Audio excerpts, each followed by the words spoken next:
Good morning, dear students. Today we will start new chapter, chapter number 3. इसका title है data handling. Okay, ये chapter शुरू करने से पहले, स्टार्ट करने से पहले मैं आपको इसका ओवरव्यू दे देती हूँ कि व्हाट इज़ डेटा हैंडलिंग, इसका यूज़ क्या होता है, इसकी नीड क्या है हमें स्टडी करने के लिए. ओके, तो जब बड़े बड़े मेज़रमेंट होते हैं, यानी कि टेम्परेचर, आप जो एग्ज़ाम देते हो उसके मार्क्स, ओके, ट्रेन के अराइवल और डिपार्चर होने का टाइमिंग, वो सब हम डेटा हैंडलिंग से कंट्रोल कर सकते हैं. यानी कि हम एग्जैक्ट ऐसा प्लानिंग बना सकते हैं कि जैसे जैसे हम उसको देखें हमें तुरंत ही पता चल जाए कि ये हमें ये समझाने चाहता है. ओके, हम जैसे बार ग्राफ आपने स्टैंडर्ड 6 में कंप्लीट किया था. बार ग्राफ में क्या था, हम सिर्फ बार ग्राफ को रीड करें और तुरंत ही क्वेश्चन के आंसर दे सकते हैं. यानी कोई पैराग्राफ में आपको लिख के दे कि अहमदाबाद में 43 डिग्री सेल्सियस टेम्परेचर है, इन मुंबई 32 डिग्री सेल्सियस टेम्परेचर है, इन कोलकाता, इन दिल्ली, इन मद्रास, ऐसे कोई पैराग्राफ में दे और सीधा बार ग्राफ में चार्ट हो कि अहमदाबाद बार ग्राफ हो, 42 लिखा हो, 42 सामने वाई एक्स पे देख लीजिए, वैल्यू आपको तुरंत पता चल जाएगी. ऐसे मुंबई 32 टेम्परेचर हो, सीधा बार ग्राफ से आप रीड कर सकते हो. यानी कि ये एक पैटर्न है कि हम डिफरेंट ग्राफ्स ड्रॉ करके डायरेक्ट ही मेजरमेंट कर सकते हैं. Okay, let's start this chapter. Okay, इससे पहले मैं आपको इंट्रोड्यूस कराती हूँ some introduction, some basic concept in this chapter. उसके बाद हम एक्सरसाइज 3.1 स्टार्ट करेंगे. ओके, नाउ 3.5 अरिथमेटिक मीन. उसके आगे पेज नंबर 57 से ये चैप्टर स्टार्ट होता है. इंट्रोडक्शन है, फिर कलेक्टिंग डेटा है कि कैसे कैसे कलेक्ट डेटा करते हैं. Collecting data we need to know what we would use it for. Okay, उसके बाद है ऑर्गेनाइजेशन ऑफ डेटा, यानी कि टेबल में उसको हम ऑर्गेनाइज कैसे करेंगे. उसके बाद है रिप्रेजेंटेटिव वैल्यूज़. ओके, वो आपको सिर्फ रीड करना है. Okay, now concept number 3.5 arithmetic mean. The most common representative value of a group of data is the arithmetic mean or the mean. उसको हम बोलते हैं arithmetic mean या only mean. To understand these in a better way, let us look at the following example. एक example से मैं आपको ये arithmetic mean क्या है वो explain करती हूँ. Two vessels contain 20 liters and 60 liters of milk respectively. Two vessels में एक में 20 लीटर मिल्क है और दूसरे में 60 लीटर मिल्क है. What is the amount that each vessel would have if both share the equal milk equally? यानी कि एक में 20 है और एक में 60 लीटर है. अगर मुझे दोनों वेसल में इक्वल क्वांटिटी में मिल्क अंदर भरना है तो मैं क्या करूँगी, कैसे मेज़रमेंट करूँगी कि एक वेसल में कितना आएगा. तो इसके लिए हमें एरिथमेटिक मीन की वैल्यू की नीड होती है. एरिथमेटिक मीन यानी कि बीच की वैल्यू, उसकी middle term. Okay, middle value हमें मिल जाती है. तो यहाँ पे क्या है, total quantity of milk divided by number of vessels. तो टोटल क्वांटिटी ऑफ मिल्क क्या होगी, एक वेसल में 20 लीटर है, दूसरे में 60 है, तो 20 + 60 टोटल मिल्क हो जाएगा 80, divided by number of vessels कितने हैं 2. तो अगर 2 4 × 8 और 1 0 यानी कि 40 में दोनों वेसल में 40 लीटर मिल्क फिल करूँगी तो हर एक वेसल में इक्वल मिल्क हो जाएगा। तो अगर आपको मीन की वैल्यू अंडरस्टैंड हुई ना कुछ कुछ,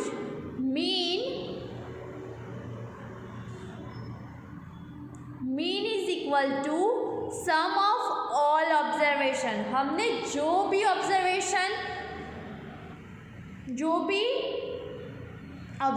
सी किए हैं उसका sum divided by number of observation. हमने कितने नंबर ऑफ ऑब्जर्वेशन शो किए, आगे सम करेंगे तो आपको ज़्यादा आइडिया हो जाएगा। Okay, now next, range. What is range?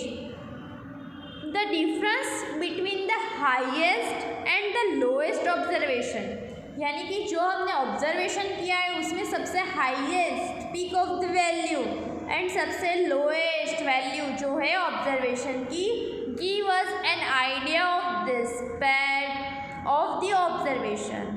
This can be found by subtracting the lowest observation from the highest observation। lowest में से highest को माइनस करना है।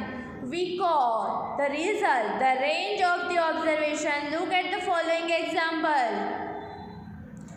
एक एग्जाम्पल से मैं आपको एक्सप्लेन करती हूँ कि what is range।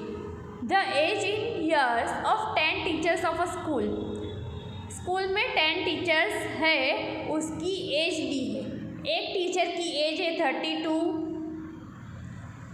दूसरे की है 41, तीसरे की 28, 54, 35, 26, 23, 33, 38 and 40। Now next, what is the age of the oldest teacher and that the youngest teacher. सबसे ओल्ड टीचर की एज क्या है? तो सबसे जो बड़ा डिजिट होगा वो सबसे ओल्ड टीचर होगा। ओके, आप अभी 12 ईयर के होगे अराउंड। ओके, तो आप सबसे छोटे होगे, टीचर से भी छोटे, है ना। यहाँ पे क्या होगा? 32, 41, 28, 54, 35, 26, 23, 33, 38, 40। सबसे बड़ा डिजिट कौन सा है? 54। तो सबसे ओल्डेस्ट टीचर क्या होंगे? 54 एज वाले। ओके, और सबसे यंगेस्ट टीचर यानी कि जिसकी एज सबसे छोटी, जो डिजिट सबसे छोटा होगा वो यंगेस्ट टीचर होगा। तो यहाँ पे सबसे छोटा डिजिट है 23। तो यहाँ पे लिखा है we find that the age of the oldest teacher is 54 and the youngest teacher is 23 years। Now second question, what is the range of the age of the teacher? Range क्या होगी? तो बड़ा डिजिट 54, छोटा digit 23। यहाँ दिया है ना, what is range? The difference between the highest and the lowest observation।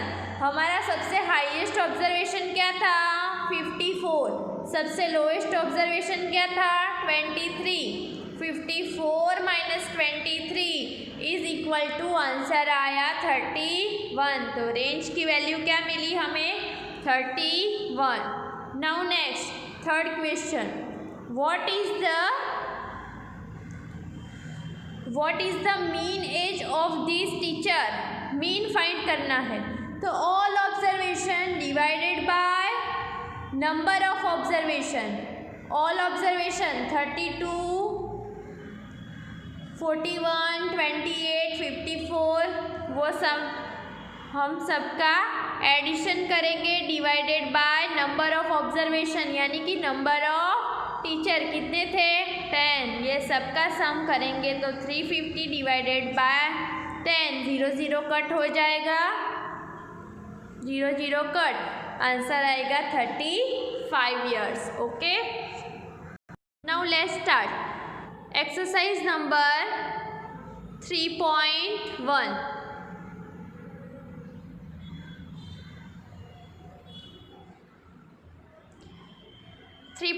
Question number 1,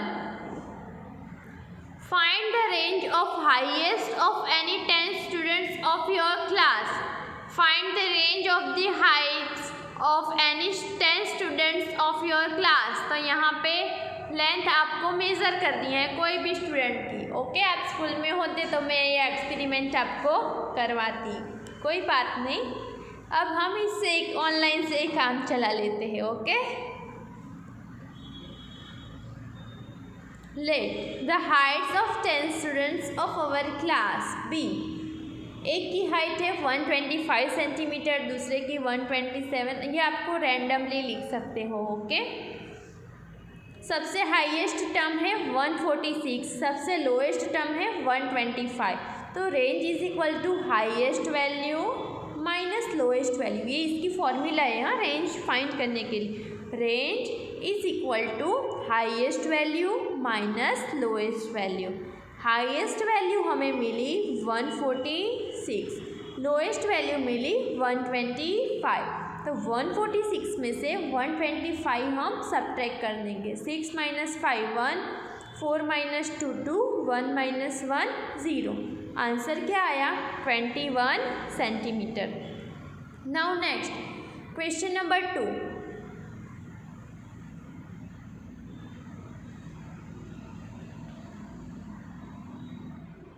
Organize the following marks in a class assessment in a tabular form. 4 6 7 5 3 5 4 5 2 6. Okay, first which number is the highest? Second find करना है which number is the lowest? What is the range of the data? Find the arithmetic mean. यहाँ पे tabular form में दिया है, तो आपने standard 6 में टैली मार्क्स सीखा था ना। टैली मार्क्स और फ्रीक्वेंसी कैसे काउंट करते हैं। नंबर मार्क्स सबसे हाईएस्ट क्या है 9 नंबर और सबसे लोएस्ट है 1 नंबर। तो हम मार्क लिख देंगे 1 to 9। टैली मार्क्स कैसे करेंगे? 4 कट करके टैली मार्क एक यहाँ पे आया, 6 कट करो टैली मार्क यहाँ पे आएगा, 7 कट करो टैली मार्क यहाँ पे आएगा, 5 कट करें टैली मार्क लिखिए 3 5 4 2। ऐसे करके हमें टैली मार्क करना है। जब 4 टैली मार्क आए और 5th करो तो ऐसे क्रॉस करना है। ओके, रिमेंबर ये सब स्टैंडर्ड 6 में टैली मार्क आ गया है। ओके, 1 2 3 4 टैली मार्क करके कट करना है। जब 5th टैली मार्क हम लिखेंगे, सारे नंबर आपको कट करके टैली मार्क क्रिएट करना है। और ये काउंट कीजिए, टैली मार्क यहाँ पे क्या है 1, तो फ्रीक्वेंसी 1, 2 टैली मार्क 1 3 5 4 2 1 1। ओके, यहाँ पे है which number is the highest. Highest number क्या है? तो हम फ्रीक्वेंसी देखेंगे, सबसे हाईएस्ट वाली फ्रीक्वेंसी क्या है 5, तो लिखेंगे 5। Okay, now next which number is the lowest. कौन सा नंबर सबसे छोटा है? तो 1 number. Okay,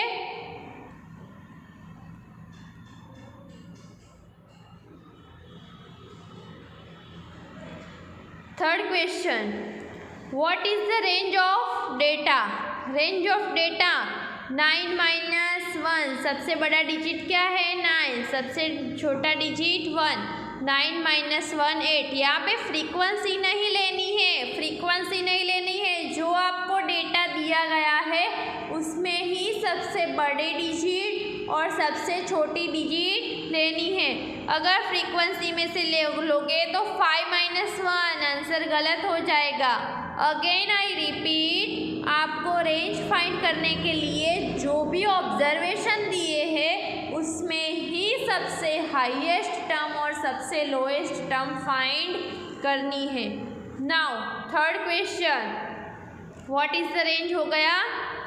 find the arithmetic mean. Arithmetic mean कैसे फाइंड करोगे? आंसर दिखाती हूँ आपको।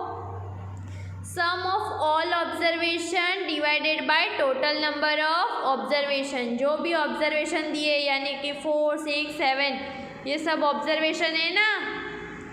4 6 7 5 3 5 4 5 2 6 2 5 1 9 6 5 8 4 6 7, उस सबका सम करना है और काउंट करना है कितने डिजिट है 1 2 3 4 5 6 7 8 9 10 11 12 13 14 15 16 17 18 19 20। तो सम ऑफ ऑल ऑब्जर्वेशन 100 मिला और टोटल नंबर ऑफ ऑब्जर्वेशन 20। तो अगर मैं इसको कट करूँगी 20 5 जा 100 हो जाएगा। Okay, now next find the mean of the first 5 whole numbers. आपको पता है होल नंबर्स की शुरुआत किससे होती है 0 से।